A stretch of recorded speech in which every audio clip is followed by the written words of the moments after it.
है। इस कुदरती आफत से आम आदमी त्रस्त हो चुका है। इस रिपोर्ट में देखिए।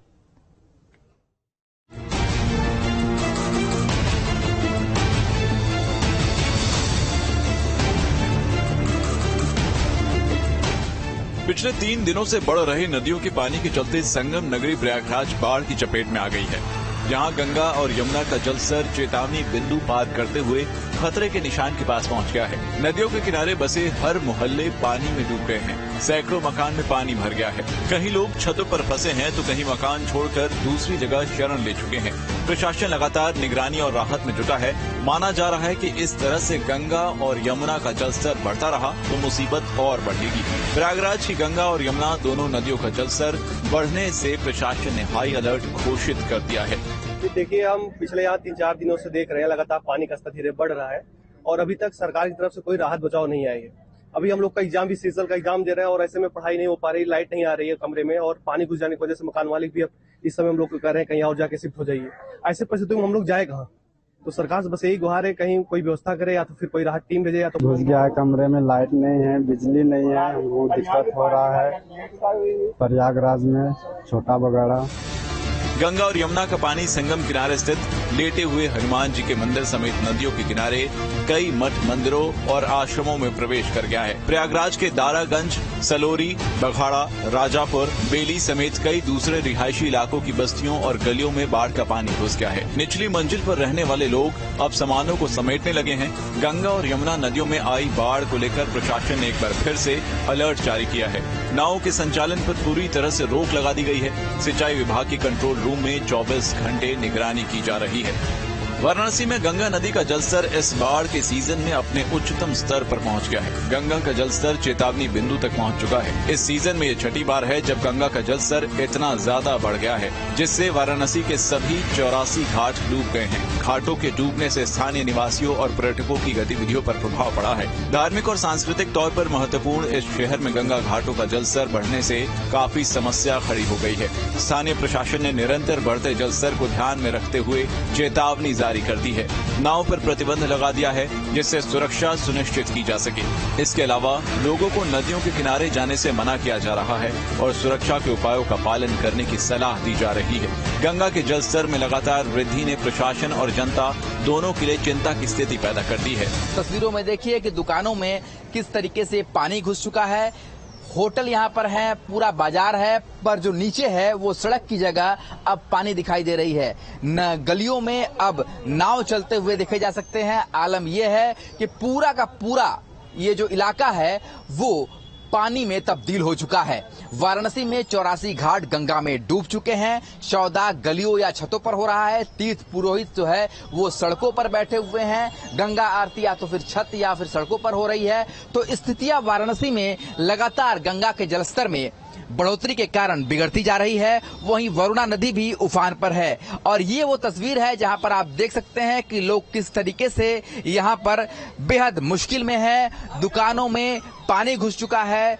यहाँ पर की जो जंगली जानवर हैं वो भी फंसे हुए हैं, वो भी पानी से निकलना चाहते हैं। तो स्थितियां जो है वो बहुत ही ज्यादा विकराल होती जा रही है। भाई साहब, क्या आपकी दुकानों में पानी घुस चुका है? जरूर घुसता भी है, हर साल का यही सिस्टम है।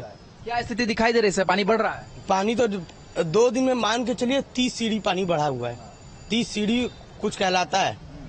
उम्मीद नहीं था कि छठी बार में आ जाएगा ये, और छठी बार में ऊपर आ गई इस बार गंगा माँ। वाराणसी में गंगा का जलस्तर लगातार बढ़ता जा रहा है, जिससे स्थानीय लोगों और पर्यटकों को भारी मुश्किलों का सामना करना पड़ रहा है। गंगा के जलस्तर में वृद्धि के कारण वाराणसी के सभी 84 पक्के घाट पहले ही डूब चुके हैं, जिससे घाटों के बीच का संपर्क टूट गया है।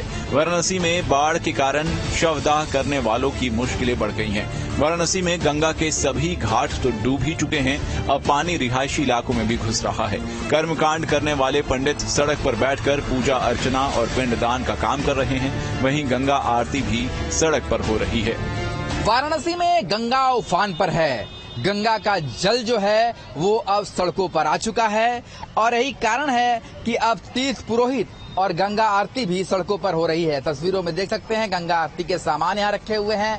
तीर्थ पुरोहित यहाँ बैठे हुए हैं और सभी लोग अब सड़कों पर ही बैठ करके कर्मकांड कर रहे हैं, क्योंकि जिस तरीके से पानी बढ़ा है उससे अब सड़कों पे पानी आ चुका है और इसीलिए अब तीर्थ पुरोहित जो है वो किस तरीके से सड़कों पर बैठ करके कर्मकांड कर रहे हैं वो इन तस्वीरों को आप देख करके समझ सकते हैं, क्योंकि पानी इतनी तेजी से बढ़ रहा है कि इसलिए अब लोगों को घाट छोड़ करके सड़क पर आना पड़ा है और कर्मकांड की जो सारी विधि है वो सड़क पर ही पूरी की जा रही है। गंगा आरती भी सड़क पर ही की जा रही है और जिस तरीके से जलस्तर बढ़ रहा है उससे फिलहाल आने वाले दिनों में जो राहत की उम्मीद है वो थोड़ी कम जरूर है, क्योंकि केंद्रीय जल आयोग की जो अनुमान है उसके अनुसार पानी लगातार बढ़ रहा है और ऐसे में लोगों की मुश्किलें और भी बढ़ती हुई दिखाई देंगी। भाई साहब, आप लोग अब सड़क पर आ गए हैं? हाँ, अभी हम लोग यहाँ गंगा जी का जल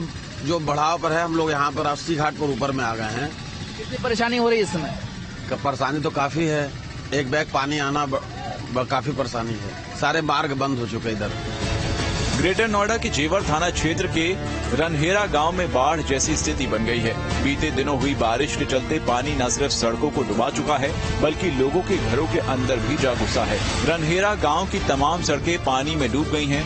चारों ओर सिर्फ पानी ही पानी नजर आ रहा है। ऐसे में ग्रामीणों के बच्चे स्कूल भी नहीं जा पा रहे हैं। साथ ही तमाम तरह की कठिनाइयों का सामना करना पड़ रहा है, जिसमें गंदगी मेन समस्या है। पानी भरने से बदबू और गंदगी पूरे गाँव में फैल गई है, जिससे तमाम बीमारियां भी पनप रही हैं। पिछले 8 दिनों में गांव के करीब 300 घर बाढ़ की चपेट में हैं। ये गांव नोएडा इंटरनेशनल एयरपोर्ट की बाउंड्री से सटा हुआ है। स्थानीय अधिकारियों की अनदेखी के चलते ग्रामीणों ने एक पंचायत का आयोजन किया और निर्णय लिया गया कि कल कलेक्ट्रेट या तहसील पर प्रदर्शन करेंगे।